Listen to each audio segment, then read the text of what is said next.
This is the general evaluation that I have started taking after giving you back your test paper. So test number 2 that I have evaluated. Some of you have taken the individual feedback with our one-to-one interaction, and some of you I have sent you your evaluated answer sheets. You already know what you have done and what is required to be done. एक general sample questions लेकर, जैसा test 1 के साथ भी किया था, वैसे ही आपको दिखाना चाह रहे हैं that what exactly is the reason that some of us are getting good marks and some of us are not. जैसे आप यहाँ देखो क्वेश्चन नंबर 3 में हमने 10/15 मार्क्स दिए हैं स्टूडेंट को, और यहाँ पर इट इज जस्ट 3/15. तो ऐसा क्या डिफरेंस हुआ, ये क्वेश्चन नंबर 3 पार्ट बी में जरा इसको जज करते हैं to understand what is the expectation that examiner is having to make you groom your writing skills. आप जितनी एप्टली अपने अप्रोच ऑफ राइटिंग को इंप्रूव करोगे, आप उतना बेटर स्कोर ले पाओगे. ये कहने की जरूरत नहीं है. तो I just quickly go to the pages of this question number 3 part B of both the test papers to make you understand. आज ऑनलाइन टेस्ट पेपर सेलेक्ट किया है. सो अब हम आपको बहुत क्लियरली दिखाना चाह रहे हैं एक ऐसा टेस्ट पेपर जहां पर of course it is not that the aspirant is not having the calibre और डू नॉट नो दिस. हमने जो क्वेश्चन सेलेक्ट किया अपना एक पॉइंट प्रूफ करने के लिए, प्री डिस्कशन हो गया, डिस्कशन वीडियो हो गया, इवैल्यूएटेड आंसर शीट दे दिया, मॉडल आंसर शेयर कर दिया. अब जरा ध्यान से देखो, what is meant by ecological succession, right details of succession type. क्या आपका आंसर की शुरुआत कंप्लीट डेफिनेशन से नहीं होनी चाहिए थी, वो यहाँ मिसिंग है. सेराल स्टेजेस, क्लाइमेक्स, कम्युनिटी मिसिंग है. आपने स्ट्रेट फॉरवर्ड, इस स्टूडेंट ने straight forward location, process, time पर जो कैटेगरीज ऑफ सक्सेशन को जस्टिफाई करते हैं वो लिखकर और काम खत्म कर दिया. मार्क्स मिले 3. आप खुद जो सोच कर देखो that you should talk about primary succession, secondary succession with convergent and divergent evolution. आप उनके सेराल स्टेजेस के डायग्राम बनाओ जो आप अपने मॉडल आंसर में देखो. आपने क्या करा है, इस पर्टिकुलर आंसर पर फेस वैल्यू में मुझे सारे पॉइंट्स दिख रहे हैं. I have got the mention of hydrarch, I have got the mention of Zerach, I have got the mention of primary and secondary succession. पर क्या ये 250 मार्क्स का एक रेलेवेंट आंसर तैयार हुआ? अब इसके कंपैरिजन में ये वाला टेस्ट पेपर देखिए जहां हमने दिया 10/15. देखेंगे जरा ध्यान से. The process by which the communities of plants and animals in area changed or replaced by another over a period of time is called ecological succession. Have I got the perfect beginning, definition, introduction? Because इस particular question में तो मुझे definition का ही introduction देना चाहिए. Primary succession takes place where no community existed. यहाँ पर एक technical term अगर हम डाल देते तो शायद आंसर थोड़ा सा और बेटर हो जाता. Primary succession is in the lifeless habitat which involves convergent evolution. Perfect. अब यहाँ पर ये स्पेलिंग मिस्टेक है या रनिंग एज में आपने गलती करी, आपको लिखना चाहिए था डिफरेंस, आपने लिखा है difficult. Divergent evolution is different beginning. You are taking up the reference, convergent की बात हो रही है. Different beginning, common adaptation. ठीक है. डाइवर्जेंट एवोल्यूशन, बहुत अच्छी बात. Mention of seral stages, I get the seral stages with climax community. You have got process oriented primary succession as autogenic and allogenic. Location में हाइड्रार्च है, xerarch है. आप notice कर रहे हो हमने ये 2 टेस्ट पेपर क्यों सेलेक्ट करे? पिछले टेस्ट पेपर में भी आपको सारे टर्म्स दिखाई दे रहे हैं. I have got the diagram which is giving me the time and the primary succession from pioneer, intermediate to climax. क्या ये आंसर हाई क्वालिटी नहीं है? आपको खुद ही जज करना है that you are taking up the answer writing. Then comes the secondary succession. फिर से वही वाला diagram of the intermediate to the climax community, and we are taking up it is formed by the destruction of climax community either by natural or by human element. जब आप ये लिख देते हैं और उसके बाद आप सेकेंडरी सक्सेशन के एग्जाम्पल दे देते हैं, जैसे स्टूडेंट ने बेलुका दिया, आपका आंसर तो अपने आप ही बढ़िया हो गया. आपने 10 में से 15 ले लिए, 15 में से 10 ले लिए. आपको क्या समझना है कि सिर्फ टच एंड गो नहीं करना. You have to make examiner understand कि भाई मैं आंसर को क्वेश्चन की डिमांड के हिसाब से किस तरह से प्रेजेंट कर रहा हूं, that is very important. You have to incorporate that content. अब इसी स्टूडेंट के नेक्स्ट आंसर में प्रॉब्लम थी तो बहुत बड़ा डिटेल्स लिखा, कोरल ब्लीचिंग वाला क्वेश्चन है. I don't want to get on to the every question, I just wanted to prove on with a point. So that is what I have done. आप please कोशिश करें कि model answer के जो important pin points देते हैं आपको, उसको अपने इवैल्यूएटेड आंसर के साथ इंटीग्रेट करो and thereby try to make out a comprehensive version of answer, not just content but also how to go about with the sequence. क्योंकि क्वेश्चन की डिमांड ही डिसाइड करती है कि आप आंसर अल्टीमेटली किस तरीके का लिखोगे. और जब भी you are getting your evaluated answer sheet, आप जरा ये अपने मार्क्स को जस्टिफाई करें कि भाई what is the reason that I'm somewhere lacking out when it comes on to the scoring. Diagram नहीं बने properly, sequence of the content नहीं था, spelling mistake थी, improvement in the introduction, overall flow of the content, was it a jerky writing, everything. कोशिश करो कि पिछले test से जो भी कुछ गलतियां हो, 5 गलती थी, 10 गलती थी, आने वाले टेस्ट में आप उसको रिड्यूस करके 1 या 2 करो. That is how it works. This is what I wanted to discuss in this. So this is our pre-discussion video for test number 3. Many of you have attempted it in the morning session and many of you will be attempting it in the evening. What exactly was required to be written in this agriculture, the topic that we have selected as our test number 3? Reproductive industry. Paper 2 में ज्यादा detailed content है, मुझे बताने की जरूरत नहीं है. Paper 1 में कुल मिलाकर 3 इंपॉर्टेंट टॉपिक्स बनते हैं. एक है agricultural types and regions with inputs, दूसरा है एग्रीकल्चरल लोकेशन मॉडल और तीसरा है फूड सिक्योरिटी. और पेपर 2 में precisely everything about Indian agriculture. So I gave you certain questions with precisely all the relevant aspects.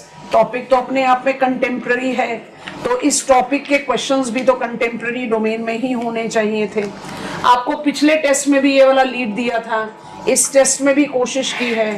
Examiner पिछले कुछ सालों से अगर आप पेपर का नेचर देखें, आपको समझ में आएगा that examiner actually is asking you to give certain repetitive nature of the questions, जिसको आपको बहुत क्लियरली जज करके अपने क्वेश्चंस को सेलेक्ट करना चाहिए. अभी तो हम आपको एक ओवरव्यू दे रहे हैं, डिटेल डिस्कशन में उसके बारे में बात करेंगे. What are agro ecosystems? Also identify how it can be distinguished from natural ecosystem. Agro ecosystem में agriculture की सारी definition आनी चाहिए.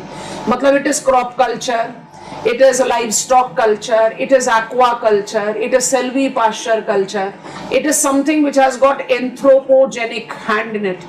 Natural ecosystem is about the succession with which the natural biotic diversity has evolved.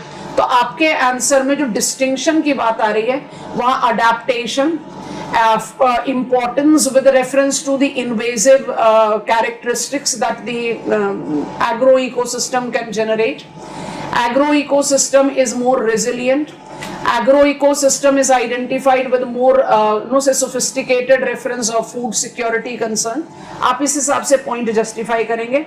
Answer की शुरुआत आपको हमेशा करनी चाहिए with what is agro ecosystem and then you are taking up to the distinction. 10 mark का question है, ज्यादा scope of detailing है नहीं. Question number 1 part B, why India needs aquaculture sector planning. शुरू करो एक्वाकल्चर की इंपॉर्टेंस के साथ.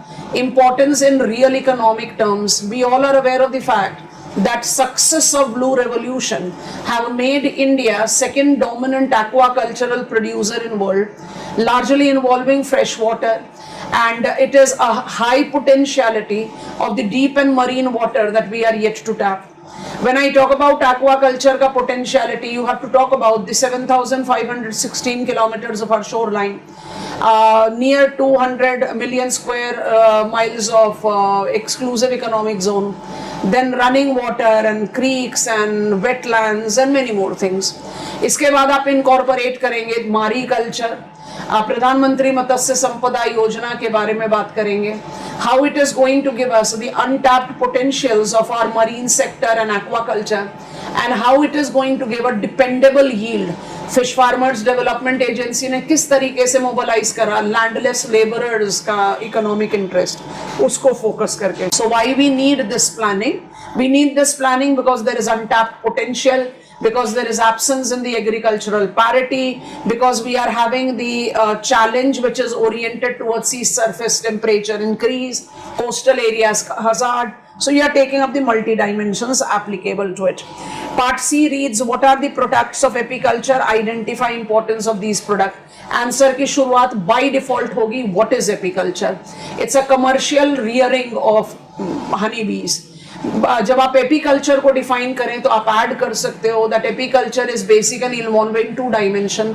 एक को बोलते हैं फॉरेस्ट, एक को बोलते हैं farm. Commercial is largely farm. Apiculture is rearing of honey bees for the production of honey. दिमाग में यही आता है. क्वेश्चन पूछ रहा है what are the products and their importance. So the principal products that comes up with apiculture is propolis of beehive, royal jelly, you take up the reference of bee wax. और इन सारे products को आप कहाँ कहाँ इस्तेमाल करते हो, whether it is towards the health tonic preparation, candles, lip balms, or you are taking it up as the ingredient to multiple production of medicines. आपको पिन पॉइंट करके सारे प्रोडक्ट्स और उसकी वैल्यू के बारे में लिखना चाहिए. इस पर्टिकुलर आंसर का जो मेकिंग ब्रेकिंग पॉइंट होगा वो होगा कि आपने एपीकल्चर की टेक्निक्स को किस तरह से जस्टिफाई करा है. I don't think this question ask you to get into the varieties of bees that we are rearing in our country. लिखो एक लाइन में तो I think it doesn't go very wrong, but requirement नहीं है. D, what are the likely effects of agrochemicals on soil, water and air? ध्यान से देखो की टर्म्स क्वेश्चन का क्या है. Agrochemicals and then soil, water, air. इसका मतलब मेरे आंसर को what are agrochemicals, what are their constituent. तो एग्रोकेमिकल्स को डिफाइन करें. It is one of the agricultural inputs. It is largely incorporating pesticides, insecticides, fertilizer.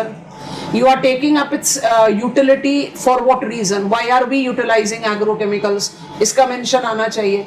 और उसके बाद आना चाहिए कि how it is polluting soil, how it is leading to denitrification, how the residue of it is leading to the pollution of soil and water. मतलब किसी भी point में ये चारों की टर्म्स में से कोई भी मिस आउट नहीं होना चाहिए.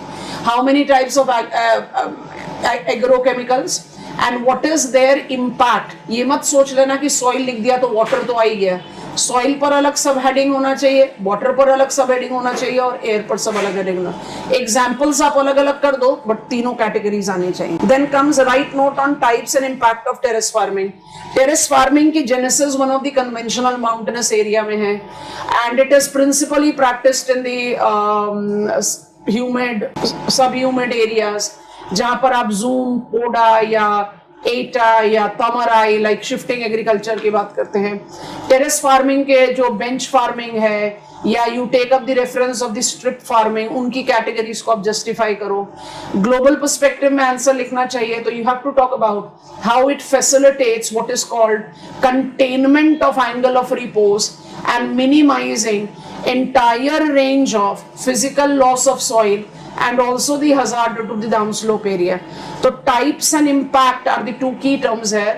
तो types लिखते समय उसका likely impact को justify करना है because benching होगा तो I'll be minimizing the possibility of that landslide. आप उसको slump तक में रोक देंगे. It will be facilitating favorable utilization of land, dependable yield, hazard mitigation for the downslopey area because uncontrolled discharge को रोका जा सकेगा.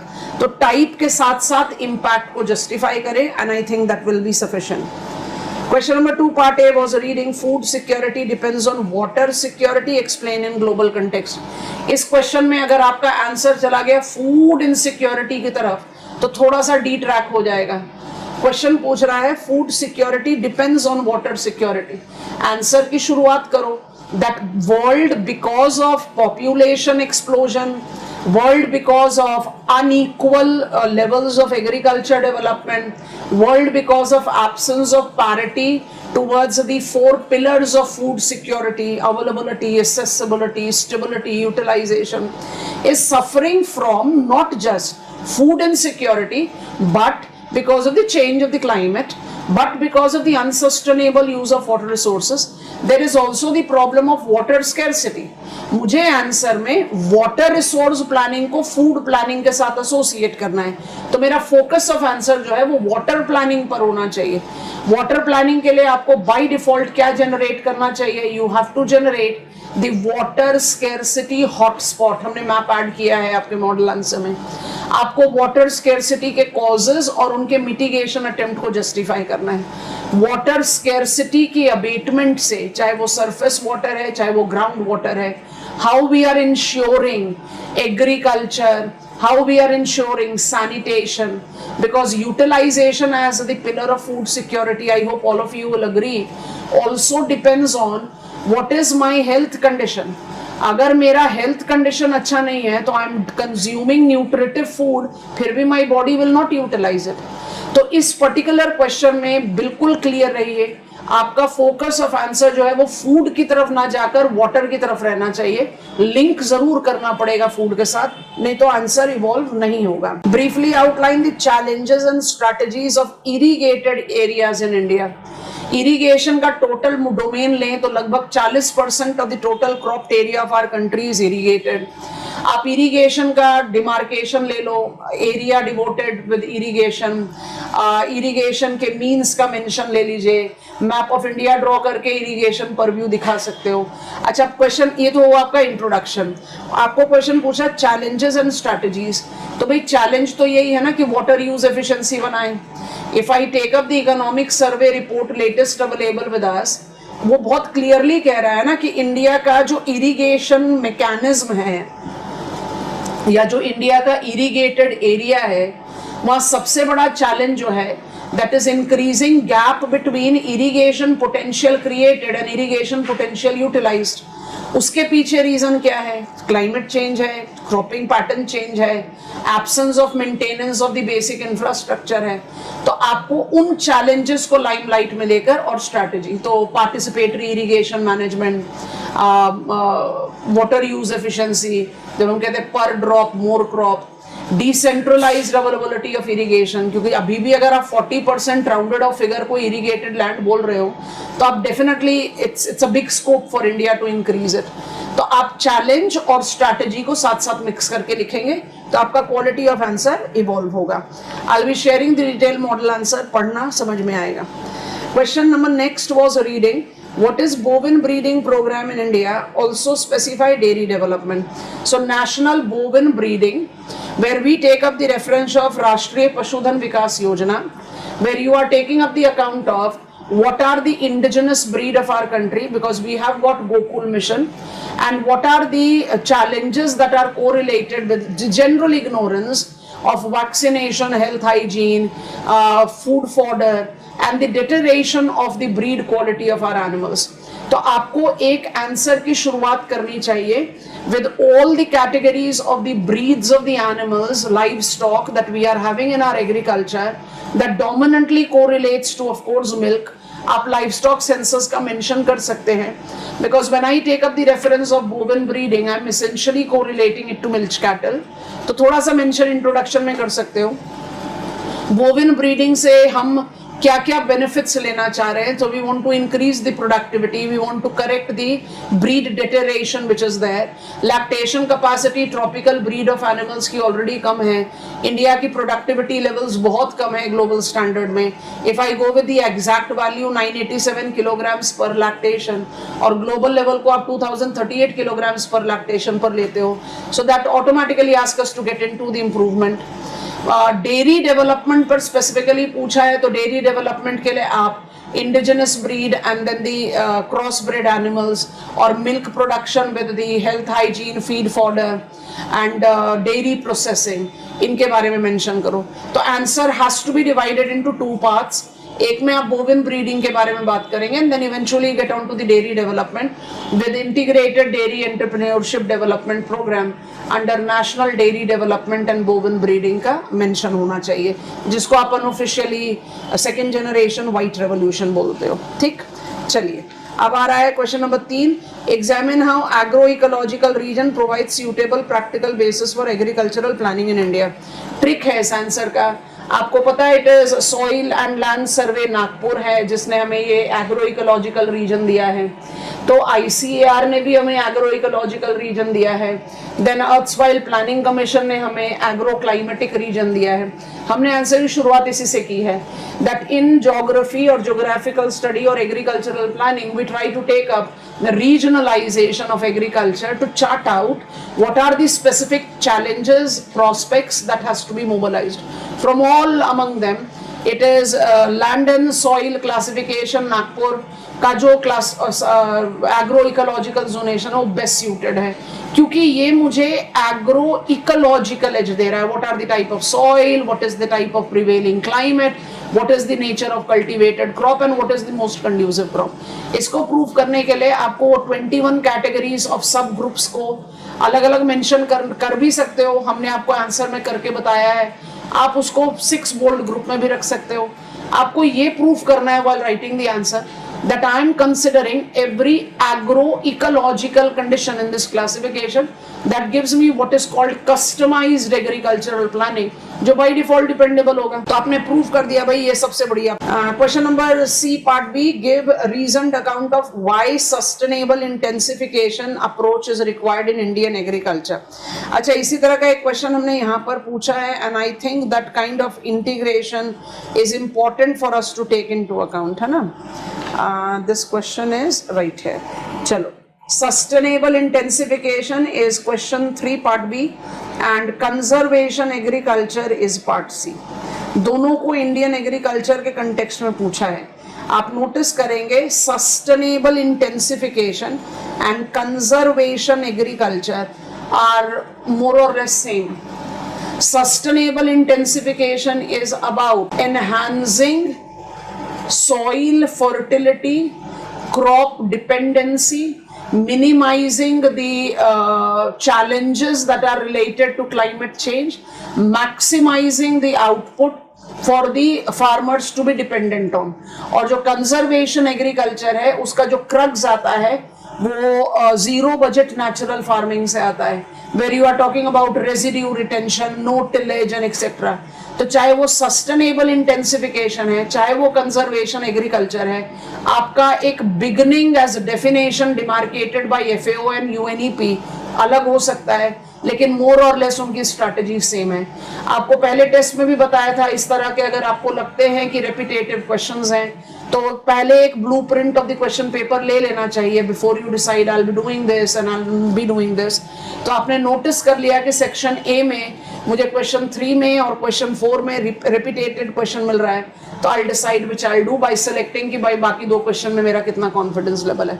तो sustainable intensification and conservation agriculture का overall purview is climate smart agriculture with zero budget natural farming incorporating what is called conservation strategies or sustainable strategies for the long term agricultural planning। तो इनके answer का overlap रहेगा, उसका ध्यान रखना है। Now going on to part C, examine how long-term carbon management strategy is important to increasing the use efficiency of input। अच्छा, question को ध्यान से देखना। How the long-term carbon management is going to enhance the agricultural input efficiency। तो मेरे answer के 2 चीजें हैं यहाँ पर। Which are the principal agricultural inputs by irrigation, chemical fertilizer, high yielding varieties of seeds, other chemicals, commercial energy and etc।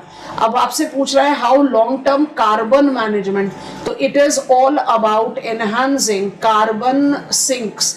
It is all about making sure that carbon sequestration is taking place, methane emission is abated, whether it is with manure management or it is with the waterlogged paddy field। मतलब आपको इस पूरे answer में अपना focus climate पर agriculture का जो detrimental effect आ रहा है लार्जली बिकॉज ऑफ एमिशन पर फोकस रखना है। और आपको आंसर क्रिएट करते समय करना क्या है कि हम कौन कौन से कार्बन एमिशन अबेटमेंट टेक्निक डालकर बाकी एग्रीकल्चरल इनपुट की एफिशिएंसी बढ़ा सकते हैं। तो focus of the answer agricultural input की एफिशिएंसी पर रखना है rather than getting onto the carbon emission reduction. तो ये वाला focus को मत खोइएगा, that is important. Question number 4 part A, what is rain-fed agroecology, outline challenges and mitigation. एक क्वेश्चन पूछा है irrigated, अब दूसरा पूछ लिया rain-fed. तो आपको बताया लगभग 40% irrigated है, तो लगभग 60% जो है आपका rain-fed है. rain-fed के definition को लिखते समय semi-arid, arid, subhumid, dry land farming पर आ जाना पड़ेगा, क्योंकि आपको समझना है कि rain-fed agriculture is with the areas that are non-irrigated, and non-irrigated areas correlates with the dry land farming practices, minimizing the dependency on water and maximizing the output, है ना. तो बहुत ट्रिकी वे में आपको रेनफेड एग्रीकल्चर को dry land farming के साथ associate करके फिर उसका challenges and mitigation attempt as water scarcity है, तो crop management, water management, land management, laser levelling, deep ploughing, selection of the crops which are less water intensive, on farm diversification, off farm diversification, सारी चीजों को add on करना पड़ेगा. This question I think is the challenging one, and I hope that many of you have written about it. Climate change and agriculture are interrelated and vicious cycle. Examine in global context. Climate change and agriculture vicious cycle है. Change of the climate is influencing agriculture. Agricultural unsustainable practices are causing change of climate. IPCC में इसको बहुत defined तरीके से समझाया गया. Mention लो IPCC का, global context में justify करना है कि what are the ways the change of the climate is making agriculture vulnerable, and what are the ways the unsustainable agricultural practices are making climate change enhancing itself. तो ये जो vicious cycle है इसको justify करने के लिए soil biodiversity loss, problem of the water, problem of physical quality of soil loss, extreme weather events, water scarcity, इस सारी चीजों के बारे में लिखा जाना चाहिए. You are deriving your content from IPCC's 6th assessment report here. I've already discussed part C, so I'm going on to section B. Section B में FAO का मिलेट ईयर को लेकर क्वेश्चन बनाया. Part A, what are millets, identify its importance in agriculture. Millets को define कर दो. India का status millet production में वर्ल्ड में हमेशा बड़ा डोमिनेटिंग रहा, but gradually because of our public distribution system, grain acquisition by the government agencies, हमारा जो फूड सिक्योरिटी डोमेन रहा जिसमें सिर्फ प्रिंसिपल न्यूट्रिएंट और प्रिंसिपल ग्रेन को प्रोमिनेंस दिया गया, all that have led to the decline of millets from the agricultural field, thus from the common diet. आपको मिलेट्स की कैटेगरी को रिप्रेजेंट करना है और इसकी इंपॉर्टेंस इन एग्रीकल्चर को जस्टिफाई करना है. मोर crop ecological zonation, dependable yield, marginal farmers, landless farmers, the nutritive value that is correlated with it. I can utilize it as a dependable outcome for also the livestock feed. And you are trying to justify the multiple dimensions of the benefits that millets can give me, starting on from less soil exhaustive to more nutritive to giving me the dependable economic yield, minimizing the economic vulnerability of farmers engaged, everything. Part B reads, explain the significance of Pradhan Mantri Fasal Bima Yojana. India is still a dominant agrarian country, and Indian agriculture is still dominant crop culture, and our crop is still dominantly rain fed. जैसे ही आप इन सारे and rain is becoming unpredictable because of change of the climate. आपने जैसे ही ये वाला point किया, crop failure is something which has become a very regular challenge.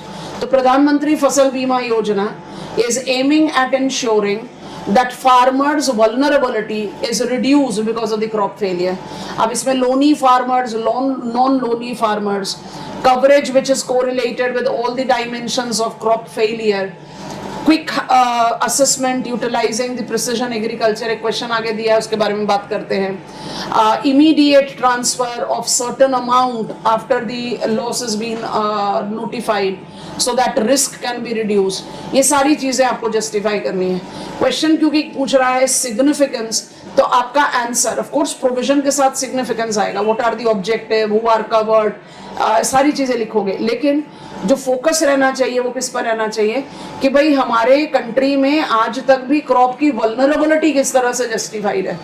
Once you are done with it, it automatically comes up with that. अच्छा, part C read what is meant by agricultural curve. Agricultural curve actually chronology of growth of agriculture है. First generation, second generation, third generation, fourth generation. जैसे industry 4.0 कर रहे हो ना, समर्थ उद्योग 4.0, बिल्कुल उसी तरीके से हम यहाँ पर आइडेंटिफाई करते हैं एग्रीकल्चरल रेवोल्यूशन. सो एक course of development from nomadism to subsistence to commercial, जिसको आप ग्रीन रेवोल्यूशन बोलते हो, और आज की डेट में it is artificial intelligence and precision agriculture and IoT, all that factors. तो आपको ये क्रोनोलॉजी डेवलपमेंट जस्टिफाई करना है.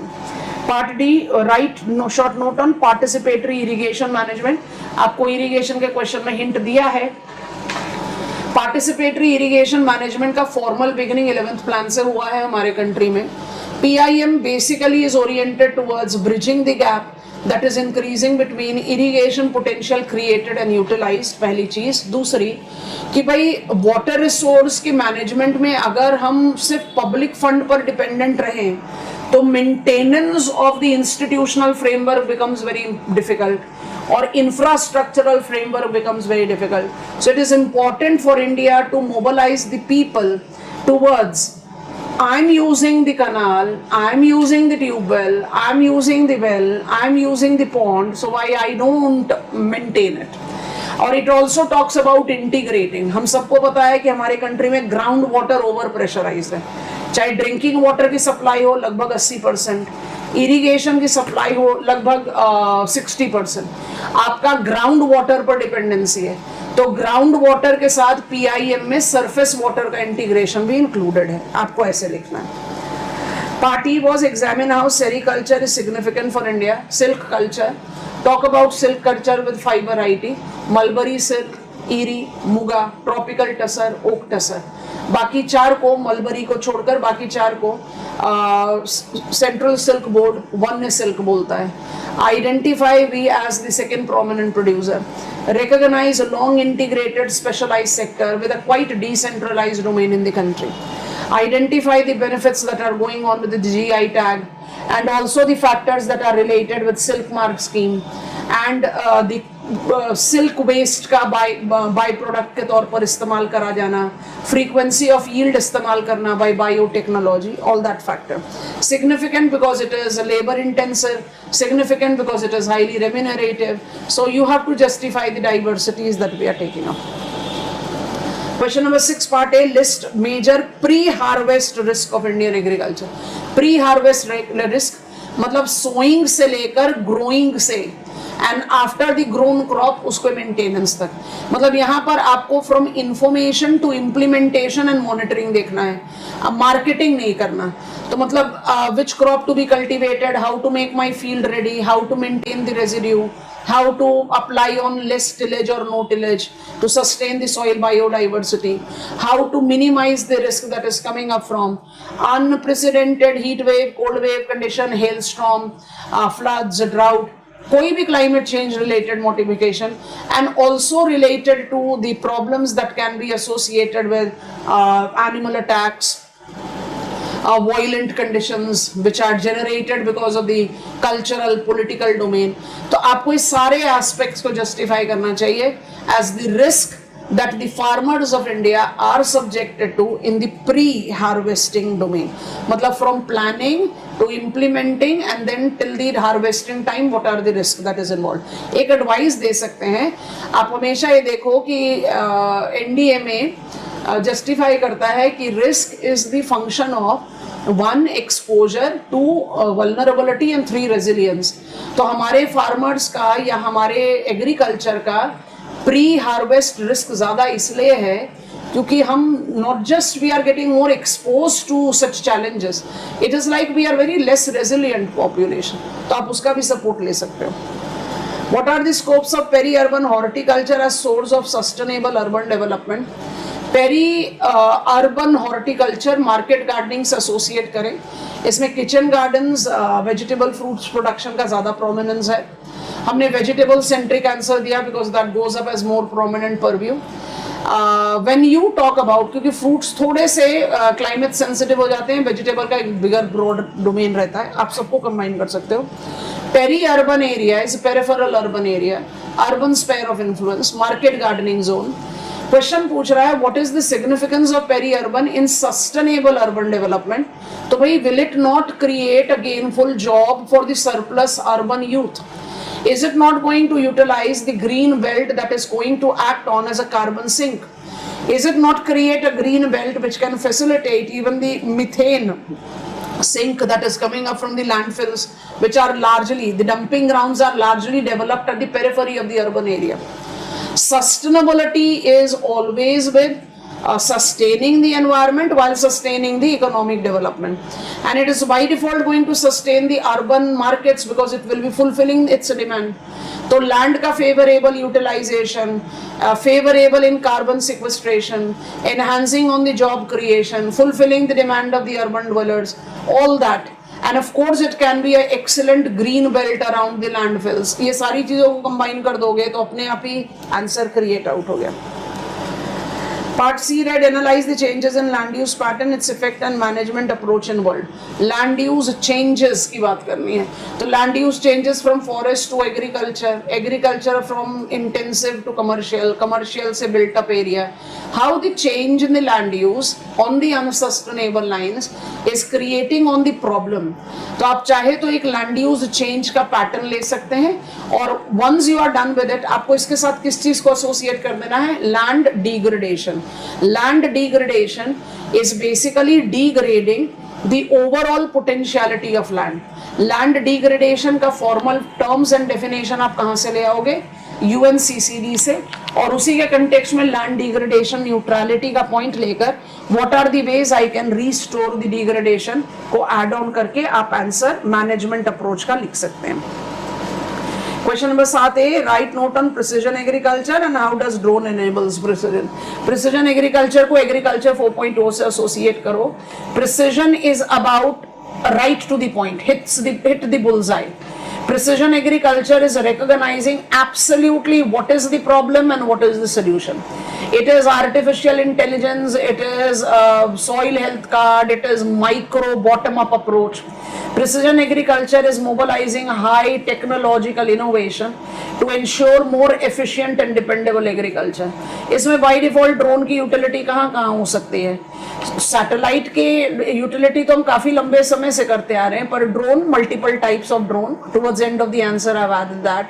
Spraying में, quick surveying में, surveying towards the soil moisture, surveying towards the loss of the crop because of any natural calamity or hazard. मतलब आप drone की मल्टीपल यूटिलिटी ले सकते हैं in monitoring the cultivated crop, in judging the soil moisture level, in monitoring the growth of the plants, in spraying insecticide, pesticide. I can have, because it is higher resolution and it is at the larger scale, so it gives me the benefit, and of course it is any day cost effective when it comes to satellite. Satellite आपको large small scale सब दे सकता है, लेकिन precision agriculture में drone का significance काफी important इसलिए है that it gives you a cost effective factor. Then comes up a very conventional question, comment on validity of Monthunen's agricultural location model. दो तरीके से आंसर लिख सकते हो. पहले तो of course you have to talk about Monthunen model. उसके बाद आप इनकी वैलिडिटी का judgement in the key elements of the component में करो, चाहे लैंड वैल्यू है, चाहे ट्रांसपोर्टेशन कॉस्ट है, चाहे you are taking up the reference of heavier commodity to be produced in the closest proximity to the market, and then apply it in a regional perspective. हम बहुत commonly USA का map लेते हैं, आप Europe का map भी ले सकते हो. रीजनल डोमेन पे इसकी वैलिडिटी जरूर जज कर देना. रीजनल डोमेन मतलब if I generalise that my climate and terrain is same, I will find that the general change in the land use is the way Monthunen projected. तो concept को build करके फिर validity judge करना. What are globally important agricultural heritage system? इसको आपको associate करना है with hearths. So agriculture heritage system में कौन कौन से important hearths हैं? Webulo of Center से भी ले सकते हो. Identify their significance. how they give me the justification of primary gene pool, how they will be important from the perspective not just in sustaining the heritage but also in inducing the sustainable agriculture.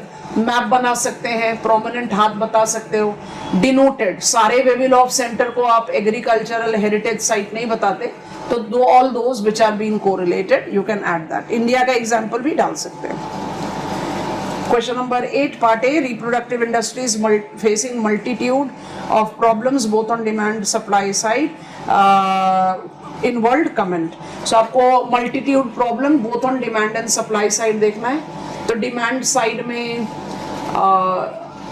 change in the demand for the different types of food crops, fluctuations in the demand, modification in the food culture. अब vegan culture है, non-veg culture है, aqua culture है, तो there is a variety of food demand variation, उसके बारे में बात कर सकते हो.